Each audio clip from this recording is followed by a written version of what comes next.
temanku.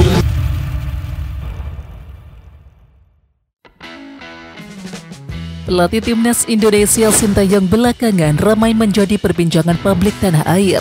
Sintayong disebut-sebut menjadi kandidat kuat nahkoda timnas Korea Selatan. Jabatan head coach memang tengah lowong sepeninggal Jurgen Klinsmann. Son Heung-min dan kawan-kawan masih dibesut oleh Kim Do-hun selaku caretaker. Sementara di sisi lain kontrak Sintayong sebagai pelatih timnas Indonesia akan berakhir, yakni pada tanggal 30 Juni 2024. Pelatih kelahiran Yeongdegon Korea Selatan itu belum memperpanjang kontraknya. Gosip kembalinya Sintayong menjadi pelatih Korea Selatan mendapatkan tanggapan dari pengamat sepak bola nasional, yakni Aris Budi Sulistyo. Mantan pelatih Persik Kediri itu menganggap bahwa hal yang wajar bila arsitek kelahiran 11 Oktober 1970 itu diminati Federasi Sepak Bola Korea Selatan atau KFA. Kemungkinan untuk kembali Sintayong pegang timnas Korea Selatan ya karena kenyataannya sekarang kan dia lagi naik daun, kata Aris Budi Sulistyo. Sintayong menangani timnas Indonesia sejak Desember 2019. Meskipun belum pernah berhasil mempersembahkan gelar juara, mantan pemain Brisbane Roar itu membawa banyak perubahan positif bagi skuad Garuda. Sintayong dengan menangani timnas Indonesia yang performanya semakin mulai kelihatan muncul. Ya, kalau menurut saya tepat saja karena STY juga pernah menjadi pelatih timnas Korea Selatan di Piala Dunia 2018, kata Aris Budi Sulistyo. Di sisi lain, anggota Komite Eksekutif atau Exco PSSI Arya Sinulinga buka suara terkait rumor Sintayong menjadi kandidat pelatih timnas Korea Selatan. Dia meminta kepada semua pihak untuk tidak banyak berasumsi soal isu tersebut. Tolong tidak usah banyak ini itu, ujar Arya Sinulinga dalam diskusi api dengan PSSI Pers di GBK Arena, Jakarta Pusat Selasa 25 Juni 2024. Dari KFA juga belum ada resmi mengatakan kalau mereka tertarik dengan Sintayong. Belum ada, ini terlalu banyak isu. Sintayong lagi sakit, ungkapnya. Ya, memang saat ini Sintayong sedang berada di kampung halamannya, yakni Korea Selatan sejak 14 Juni 2024 yang lalu. PSSI mengabarkan sang pelatih tengah sakit. PSSI meminta kepada masyarakat untuk tidak mengkhawatirkan masalah masa depan Sintayong bersama timnas Indonesia. Seperti yang diketahui, kejelasan terkait perpanjangan kontrak dengan Sintayong bersama timnas Indonesia belum menemui titik terang. Arya Sinulinga selaku anggota Exco PSSI menjelaskan bahwa tidak ada masalah terkait negosiasi perpanjangan kontrak dengan Sintayong. Semua hanya tinggal menunggu penandatanganan kontrak saja. Gini loh, ketika ngomong kesepakatan harus tahu kontrak bisnis. Ketika sudah mau tanda tangan, klausul, poin-poin sudah beres, sudah selesai diskusi. Kecuali Pak Erik bilang kontraknya masih berproses, itu berarti masih negosiasi. Tinggal tanda tangan, kata Pak Erik. Pak Erik bilang kalau ada yang tertarik apa boleh buat. Tapi yang pasti dari sisi bisnis PSSI sudah melakukan semua, kata Arya Sinulinga. Lebih lanjut, Arya mengabarkan bahwa Federasi Sepak Bola Korea Selatan atau KFA juga belum mengungkapkan secara resmi keinginan menggait Sintayong. Oleh karena itu, Arya meminta rumor terkait masa depan Sintayong disudahi. Sintayong dijamin bahagia jika timnas Indonesia ketambahan pemain berkualitas di babak ketiga kualifikasi Piala Dunia 2026 zona Asia. Nama-nama seperti Ole Roumanie dari FC Utrecht dan juga Kevin Dix dari FC Copenhagen diharapkan pecinta sepak bola tanah air dapat memperkuat timnas Indonesia di babak ketiga kualifikasi Piala Dunia 2026 zona Asia.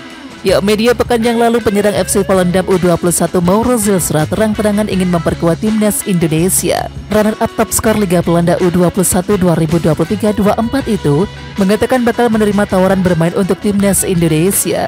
Namun secara usia Mauro Zilstra masih sangatlah muda, yakni 19 tahun. Cukup riskan bagi Sintayong mengandalkan pemain belasan tahun ketika skuad Garuda dihadapkan dengan negara-negara top Asia di babak ketiga kualifikasi Piala Dunia 2026 zona Asia. Bisa dibilang Sintayong membutuhkan pemain matang demi memberikan ancaman bagi lawan-lawan timnas Indonesia di babak ketiga kualifikasi Piala Dunia 2026 zona Asia. Di samping itu, gelandang serang yang juga biasa bermain sebagai winger FC Noah yakni Justin Matthew dapat dikedepankan untuk naturalisasi menjadi warga negara Indonesia. Pesepak bola 28 tahun itu seakan memberikan kode siap untuk memperkuat timnas Indonesia. Kode itu ditampilkan oleh Justin Matthew di akun Instagramnya yakni @jidep. Ia mengambil foto berada di pesawat sambil menaruh emoji bendera Belanda yang diarahkan ke bendera Indonesia. Ya, banyak arti memang dari unggahan tersebut. Jason Matthew bisa saja dalam perjalanan ke Belanda ke Indonesia, atau yang bersangkutan siap berganti kewarganegaraan dari Belanda ke Indonesia. Jika Jason Matthew benar akan memperkuat timnas Indonesia, lini serang skuad Garuda praktis semakin kuat. Bersama FC Noah yang mentas di Liga 1 Armenia 2023-24, Jason Matthew mengemas 4 gol dan juga 7 assist dari 33 pertandingan. Sebelum memperkuat FC Noah, sejumlah klub pernah diperkuatnya. Sebut saja Top Os, SC Cambuur, Go Ahead Eagles dan juga Willem II Tilburg. Bahkan bersama Willem II, Jason Matthew sempat mencatatkan 4 penampilan di Liga 1 Belanda pada 2015-2016. Seperti diketahui, timnas Indonesia asuhan Sintayong berhasil mendapatkan suntikan tenaga baru pemain diaspora di posisi penjaga gawang, yakni Martin Paes. Namun kendati telah resmi menjadi warga negara Indonesia, Martin Paes tidak serta-merta bisa tampil untuk timnas Indonesia sebab ia terbentur oleh status FIFA. Lantas mengapa Sintayong tidak memanggil Cyrus Margono? Padahal secara postur dan juga skill, kiper 22 tahun tersebut tidak kalah dengan Martin Paes. Cyrus Margono juga sudah mengembalikan status warga negara Indonesia miliknya dengan mengambil sumpah pada Maret yang lalu. Usut punya usut, ternyata Sintayong rupanya memiliki alasan tersendiri untuk tidak memanggil Cyrus Margono.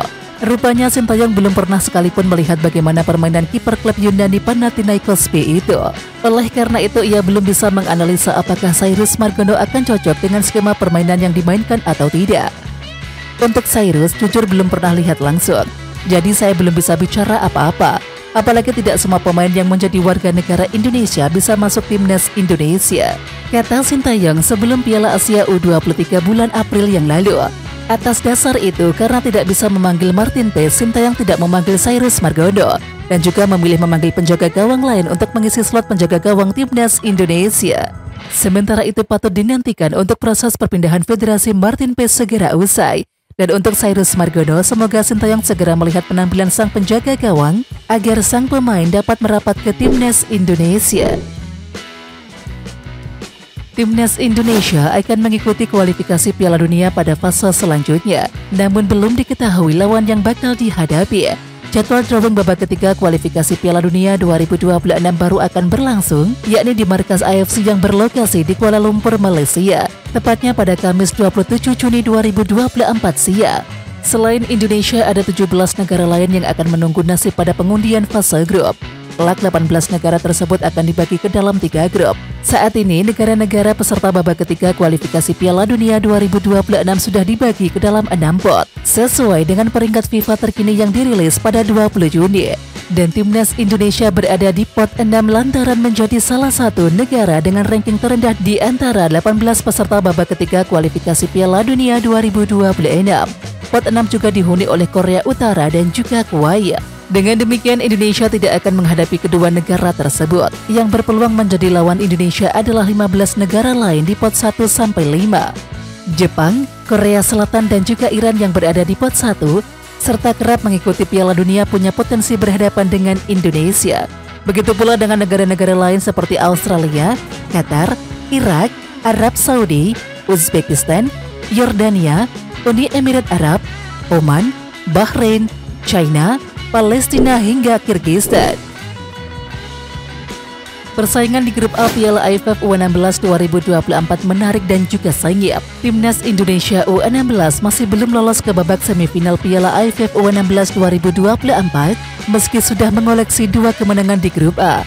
2 kemenangan tersebut membuat timnas Indonesia U16 merajai grup A Piala AFF U16 2024 dengan mengoleksi 6 poin dari 2 pertandingan. Namun Garuda Muda dipepet oleh Laos. Timnas U16 saat ini dalam keuntungan besar untuk lolos ke semifinal. Tim Merah Putih mencatatkan hasil apik dalam 2 laga pertama dan juga benar-benar memanfaatkan status tuan rumah. Pasukan Nova Arianto menggasak Singapura 3-0 dan juga Filipina 3-0. Hasil yang menempatkan Indonesia di puncak klasemen grup A dengan nilai 6 dan memiliki selisih gol surplus 6. Disusul Laos yang mengemas 3 poin dan juga punya selisih surplus 5 gol. Timnas Indonesia U16 hanya cukup bermain imbang saat bertemu dengan Laos, yakni di pertandingan terakhir nanti untuk lolos ke semifinal sebagai juara grup. Sebab hanya juara grup yang dipastikan lolos ke babak semifinal. Adapun hanya 1 tim yang dapat jatah lewat runner-up terbaik. Alberto Hingga dan kawan-kawan telah dalam posisi unggul selisih gol dengan Laos sampai dengan saat ini. Berikut jadwal pertandingan Timnas U16 Indonesia dengan Laos U16. Pertandingan digelar pada Kamis 27 Juni 2024 dengan venue Stadion Manahan Solo. Kick-off pukul 19.30 waktu Indonesia Barat, siaran langsung di Indosiar dan live streaming di video. Kontrak Marcelino Ferdinand bersama klub Belgia KMS Cadenzo akan berakhir pada tanggal 30 Juni 2024. Dia telah melakoni 1,5 musim di sana dan tidak ada opsi perpanjangan kontrak. Sebelumnya muncul kabar bahwa gelandang berusia 19 tahun itu mendapatkan tawaran dari sejumlah klub Inggris dan juga Prancis. Namun, masih belum ada kepastian resmi soal klub baru ex-gelandang Persebaya Surabaya tersebut. Sementara itu, sang kakak Octavianus Fernando menuturkan bahwa pihaknya akan mengumumkan klub baru Marcelino Ferdinand pada pekan ini. Namun dia belum mau menyebutkan secara terbuka. Dalam situasi ini mulai merembes kabar bahwa Marcelino Ferdinand rupanya didekati oleh Oxford United, klub milik Erick Thohir dan juga Anindya Bakri. Status klub milik orang Indonesia tampaknya membuat jalan Marcelino ke kompetisi Inggris lebih mulus. Terlebih Oxford United sukses mentas lagi di League One 2023-24 alias kompetisi kasta ketiga Inggris. Oxford United berhasil menang di playoff dengan skor 2-0 melawan Bolton Wanderers dan juga promosi ke divisi Championship 2024-25 atau kasta kedua Inggris. Sayangnya, Ovan masih enggan membeberkan secara terus terang mengenai hal ini. Tetap di Eropa, klub baru tapi rahasia. Selama seminggu ini ditunggu, ucapnya. Rombongan Timnas Indonesia U16 dijamu oleh Adipati Mangkunegaran, Kanjeng Gusti Pangeran Adipati Arya Mangkunegaran 10 di Pura Mangkunegaran Solo, Selasa 25 Juni. Melalui unggahan di Instagram, para pemain dan juga pelatih Timnas U16 menghadiri undangan makan siang sekaligus menemui pemimpin Mangkunegaran di istananya. Timnas Indonesia mendapat undangan kehormatan untuk melaksanakan jamuan makan siang dari KGPAA Mangkunegaran 10 Pangageng Praja Mangkunegaran pada siang tadi di Pura Mangkunegaran. Timnas Indonesia di Instagram. Ya, nampak pelatih Timnas Indonesia U16 Nova Arianto memberikan kenang-kenangan berupa seragam Timnas Indonesia kepada Arya Mangkunegaran 10. Dan setelah acara berlangsung, mereka berfoto bersama-sama di depan istana. Unggahan Timnas Indonesia pun mengundang komentar warganet. Tak sedikit warganet yang memberikan tanggapan positif terhadap kegiatan ini.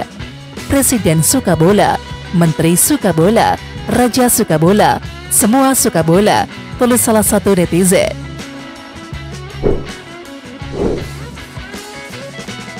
Oke Timnas Lovers, siapa kita? Kita Indonesia. Ayo kita dukung terus sepak bola tanah air Indonesia. Jangan lupa dukung terus Garuda Raya Channel dengan subscribe, like, dan komen karena saran dan kritik kalian sangat bermanfaat untuk perkembangan channel ini. Tungguin video selanjutnya dari Garuda Raya Channel. Salam olahraga.